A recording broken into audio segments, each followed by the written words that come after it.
Combine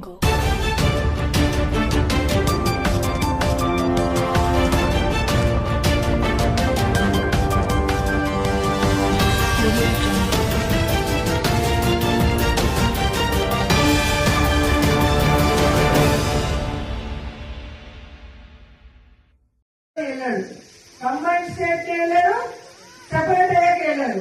రాష్ట్ర budget ఎంతుంది, రాష్ట్ర అప్పు ఏంటి, రాష్ట్ర ఖజానాలో ఏముంది, మనం చెప్పింది చేయగలమా లేదా అన్న ఆలోచన ఉండాలి కదా. జగన్ చిన్నవాడైనా మొదటిసారి ముఖ్యమంత్రి అయినా ఆయన చెప్పిన ప్రతిదీ చేశాడు. ఎలా చేశాడు? ఆయనే సంపద సృష్టించుకున్నారు, ఆయనే ప్రజలకు ఇచ్చిన మాటలు నెరవేర్చుకోవాలన్న చిత్తశుద్ధితో చేశాడు. చంద్రబాబు నాయుడు దిగిపోయే రోజుకి ఖజానాలో ఎంతుంది? 100 కోట్లు కూడా లేదు. మరి చంద్రబాబు నాయుడు లాగా అమ్మో ఏపీని అమ్మేయాలి, అమ్మో భయం వేస్తుంది, నేను చేయలేను, ఇలాంటి మాటలు ఎప్పుడైనా మాట్లాడారా? జగన్మోహన్ రెడ్డి ఎప్పుడు మాట్లాడలేదు. ఎందుకంటే మనం ఏం చేయగలమో అదే మేనిఫెస్టోలో పెట్టారు. పెట్టిన దాన్ని కరోనా వచ్చి రాష్ట్రానికి ఇన్కమ్ లేకపోయినా ఎవ్వరు జీతం ఆపలేదు, ఎవ్వరు వెల్ఫేర్ స్కీమ్ ఆపలేదు, ఏ డెవలప్మెంట్ ఆపలేదు. అది నాయకుడు అంటే. ప్రజల్ని మోసం చేయాలని కంకణం కట్టుకొని మేనిఫెస్టోలో అబద్దాలు పెట్టి ఈ రోజు పిచ్చి మాటలు మాట్లాడుతూ తప్పించుకోవాలనుకున్న చంద్రబాబు నాయుడిని, పవన్ కళ్యాణ్ చీటింగ్ కేసు కింద లోపల పెట్టేంత వరకు వైఎస్ఆర్సీపీ వాళ్ళందరూ కూడా పోరాడాలి. ఇప్పటికైనా ఆ కూటమి ప్రభుత్వం ఇచ్చిన వాగ్దానాలు నెరవేరిస్తే కనీసం ప్రజల్లో వాళ్ళకి కొంచెమైనా అయ్యో పాపమని ఆలోచించే అవకాశం ఉంటుందని కూడా ఈ సందర్భంగా తెలియజేసుకుంటున్నారు. ఎందుకంటే జగన్మోహన్ రెడ్డి గారు ఉన్నప్పుడు మహిళలకి వాళ్ళ పేరు మీద ఇళ్ల పట్టాలు ఇచ్చారు. ఇక్కడ ఎన్హెచ్ మీద మీరు చూసారు, ఎంత మంచి చోట మనం ఇవ్వడం జరిగింది.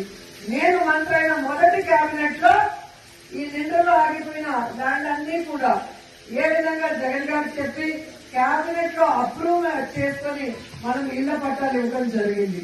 అది మీ మీద ఉన్న అభిమానం, నాకున్న అభిమానం, జగన్ ఉన్నకున్న అభిమానం. మనం కోరిన వెంటనే పేదవాళ్ళకి మనం ఇల్లు ఇవ్వాలి. ఈ సమస్య అనగానే అది ఎలా పరిష్కరించి జగనన్న చేశారో మీ అందరూ కూడా గమనించాలి. అలాగే ఇదే మండలంలో ఉన్నారు, గతంలో ఉన్న ఎమ్మెల్యేలు కానీ నెక్స్ట్ మన శ్రీశైలం బోర్డు చైర్మన్ ఇక్కడ జడ్పీటీసీగా చేశారు. కానీ ఈ మండలానికి ఏమైనా చేశారో మీరు ఆలోచించండి.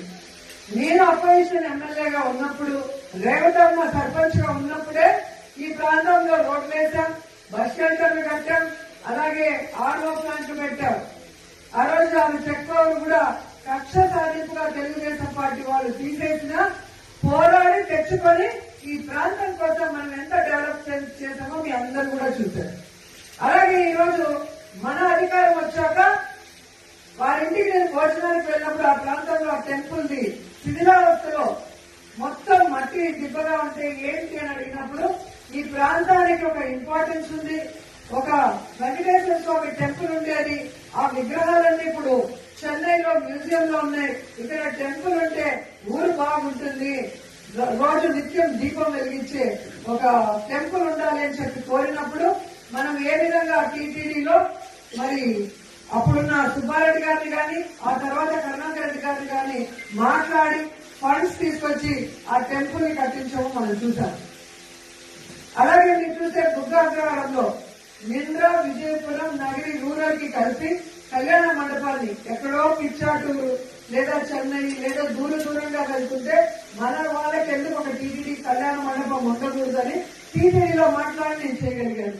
అంటే నేను మొదటిసారి మంత్రి అయ్యాను, మొదటిసారి నేను అధికారంలో ఉన్నా కూడా ఈ ప్రాంతం వాళ్ళు కోరిన దాన్ని ఎలా చేయాలని సీనియర్లతో మాట్లాడుకొని ఆ విధంగా నేను అడుగులు వేశాను.